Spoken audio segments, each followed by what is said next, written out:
How did your colleagues like the transition to digital pathology? Well, it varies according to the Yeah. individual. Somebody still stick to the microscope. I know we need some time to everybody's get used to digital. Implementing it, well, I didn't feel much difficulty to get the machine and start looking at digital images. And as far as the reporting is the same format, we have to look very carefully at the digital image. We have to be very careful about we really watching the exact same changes in digital image. We can feel more secure. I mean, the AI doesn't replace pathologists, but we feel more confident, secure. I think you guys were super motivated if you still have to do glass, but Yeah, also but did digital pathology. Yeah, right, yeah. So that Yeah. is, I think, an important step when you want to drive adoption of something, and also gather data to show the regulators that, hey, at some point we can drop the glass. I think in the future of pathologists is more patient-oriented. This episode is one of our special MUSE Cup episodes that were all sponsored by MUSE Microscopy. So let's dive into it. Welcome, my digital pathology trailblazers. I have another guest for the special edition podcast at ASCAP. This is Dr. Robert Osamura from Japan. Welcome, Bob, to the podcast. How are you today? Okay, thank you. My name is Bob Osamura, and I'm a practicing pathologist at the community hospital now.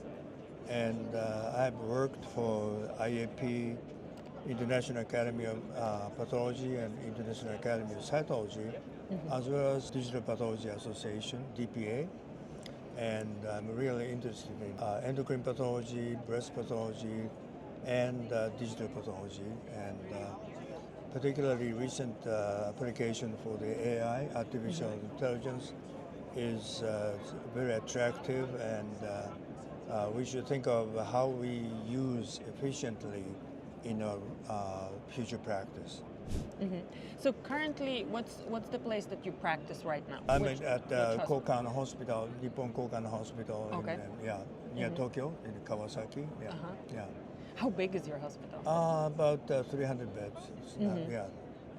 And is it a big one in Japan, or like compared to others, is it a big institution?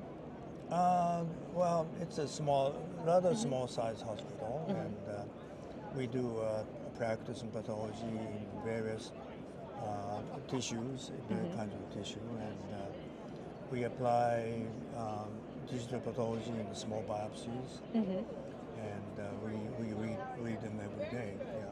So you use digital pathology every day for your normal pathology job, right? For biopsies. We we are the colleagues read double check with microscope. They do. So you have a double workflow. Yeah. When did you start doing that? About 4 years ago. Yeah. And what is your workflow with digital pathology? Like, what scanners do you have? Just tell me basically how you implemented digital pathology in your institution. Well, yeah, just regular work. You know, Yeah. routine diagnosis. Small biopsy first. Takes only short period to scan the image. And, if we work on the larger specimen, it takes longer time. So we do only small biopsies. Okay. Yeah. And how many scanners do you have? In Only your... one. Oh, one. Yeah, Hamamatsu S201 A Japanese Japanese scanner in scanner. Japan.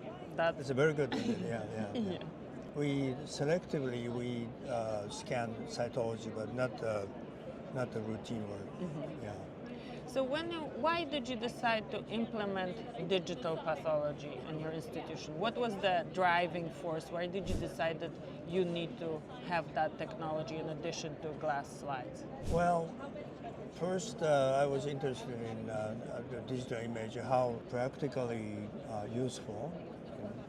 So we started testing that, and we realized that that's very good easy to scan, lower power, and easy to go higher power, and I think it's very efficient, and still very enjoying looking at the image. And also, you can send the image in the hospital, like a conference, and also at outpatient clinic. They can share the image, which cannot be done with a microscope.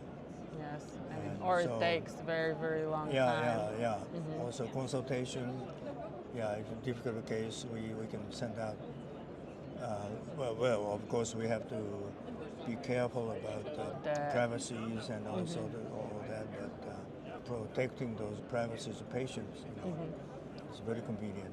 And so you guys have in Japan in general a unique use case because you are a country of islands. So this connectivity that digital pathology provides gives you an advantage that is like more of an advantage than in a country that is basically connected by land and have land-based transportation. That's true. So by digital image, you can easily cross the ocean. So we enjoy that. And also going back to the hospital inside, the clinicians can appreciate the digital image. Oh, so you do have the pathologists collaborate with the clinician and look at the images. Clinical chart is digital. I mean, on the screen. I mean, in the computer. So the clinicians can click on the image and they can confirm what we say, diagnosis. Yeah. Oh, amazing. You mentioned that your pathologists do digital pathology of the biopsies and glass in parallel Yeah. for the that's same probably- tissues or for different tissues? Like Well, you do. same tissue. Yeah. So you have both a digital image and a glass slide for them to review. There's a regulation by the government, still. Well, right now it's getting more practically the use of digital image, but up until recently, we have to compare both digital and microscopic images. While you're evaluating one case, like in the same workflow. Yeah, but there was a thought, we have to confirm by looking at the microscope. Ah, Yeah. okay. But now it's changing now. Uh-huh. So only a digital image can be. I think so because obviously this is different than in the US. Now you can do primary diagnosis without the reconfirmation on glass. I think you guys were super motivated if you still had to do glass, but also did digital pathology. Yeah, right. Yeah. So that Yeah. is, I think, an important step when you want to drive adoption of something, and also gather data to show the regulators that hey, at some point we can drop the glass.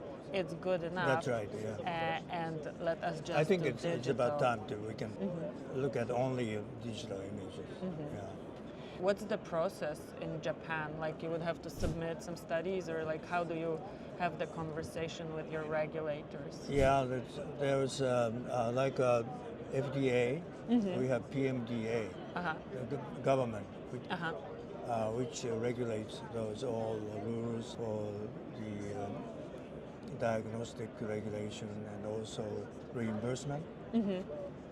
So right now, if a hospital without pathologist, they can scan the image and send the image to the larger hospital with pathologist. So make a diagnosis, and then two hospitals can share the reimbursement. Oh, okay. Yeah. So that's probably a big advance, future step for the digital pathology in Japan. Was it? But still a long way to go. Yeah. I mean, in the US, it's still a long way to yeah, go. yeah, I think across the globe, and we're gonna talk about it in a second because we're at the MUSE Microscopy booth, and they are the sponsor of this whole series of podcasts, and they're like the next innovation. But before we go there, I want to ask you, when you were implementing digital pathology, when you started your revolution at your institution, what were the challenges? Like, what was difficult, or did everybody came on board immediately and liked it, or what pushback did you get? How did you go about implementing it? Implementing it, well, I didn't feel much difficulty to get the machine and start looking at digital images. And as far as the reporting is the same format. Yeah, Okay. yeah. So then we have to look very carefully at the digital image. First we have to be very careful about we really watching the exact same changes in digital image. Sometimes very small organisms, very difficult to see, and we have to confirm by the microscope sometimes. But now we realize some of them really, when we get used to it, we can look at it. But still, I have a microscope always. So anytime I have a little question, I can easily You go can to go the to the microscope. microscope. I think that's very important. And Throw the microscope away, somebody Yeah. said, but no. And when I was hearing at presentations or from other podcast guests about their implementation journey at their institutions, there was often a period for the pathologists. Even now in the US, you don't need the glass. The pathologist can always ask for the glass if they need it. And also, when they were starting the whole process, they would let the pathologist always have the glass if they wanted to. And the time frame when the last pathologist would say, okay, I don't need the glass anymore, would be 6 months. oh, what do you mean with that? So you would have a period of 6 months where everybody gets the image and the glass. And the pathologist says they themselves would say when they are confident and drop out the glass. And the latest adopters would last 6 months with both. Probably, yeah. And then they said, okay, digital. Yeah. But always when there is something that they want to confirm, something that they need to check, they can ask for the glass. Glass, yeah.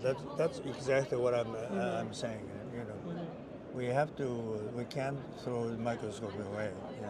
I mean, the microscope. I don't know. In 10 years, Maybe when we implement the MUSE. Yeah. The microscope is also, so the whole slide scanner is actually a microscope. It has objectives, it has all the components of a microscope, but creates a digital image instead of the analog that we see through the microscope.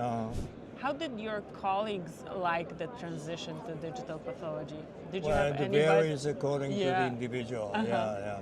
Somebody still stick to the microscope.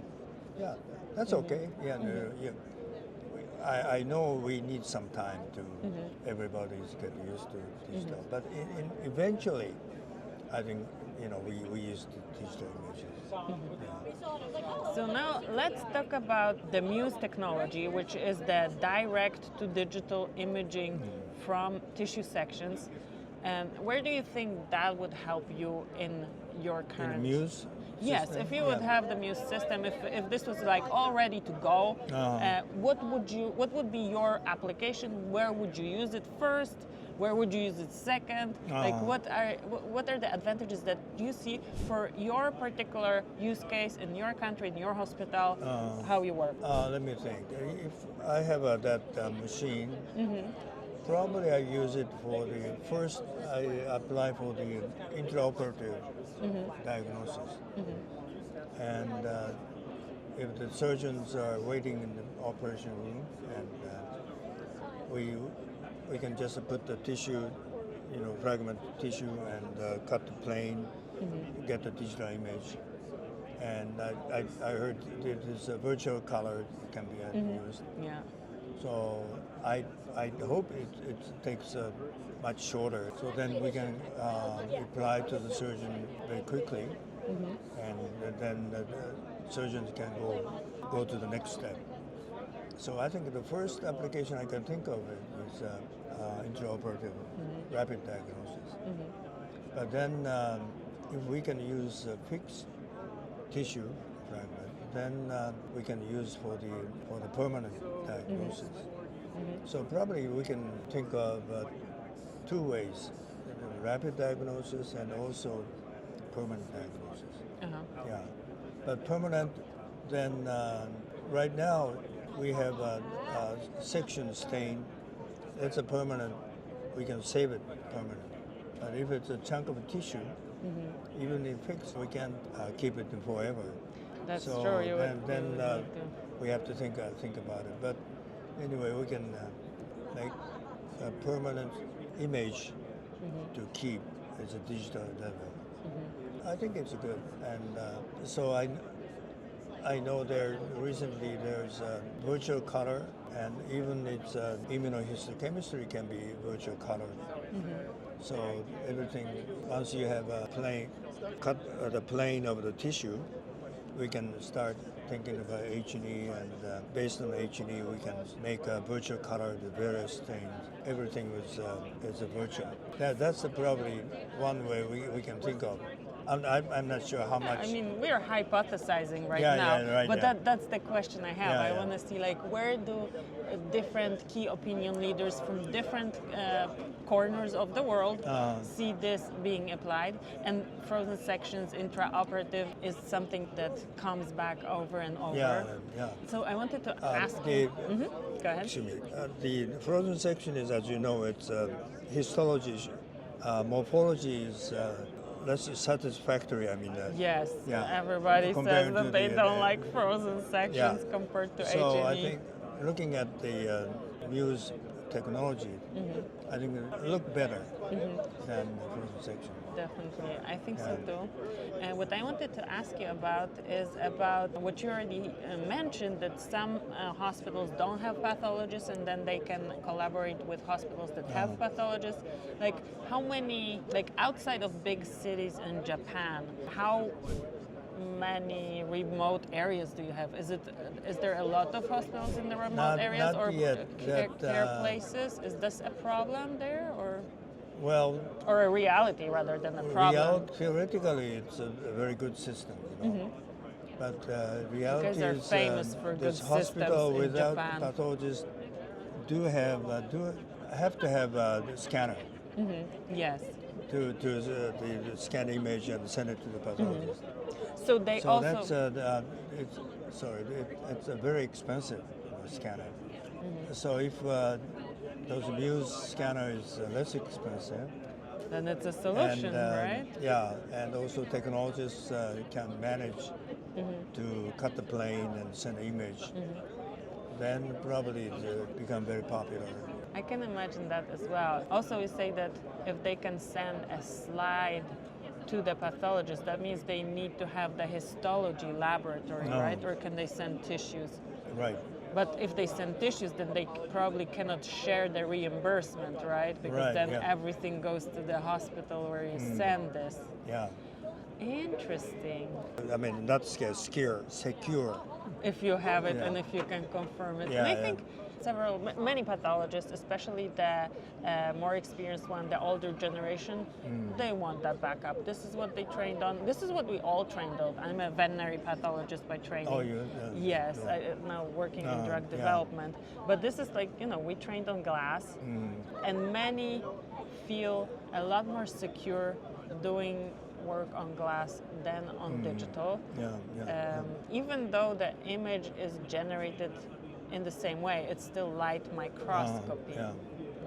Yeah. And digital image is good enough to make just ordinary changes of morphology. But some detailed, very minute changes or organisms, then I need some confirmation. Yeah, that's Yeah, totally yeah. justified. Yeah. And Then if you use AI, then if AI works much better, then we can just run the AI first, then let them pick up some of those small changes, and then we can feel more secure. Yeah. I mean, AI doesn't replace pathologists, but we feel more confident, secure. you have like a tool that already points out things, kind of pre-screens things for you, That's right. and Yeah.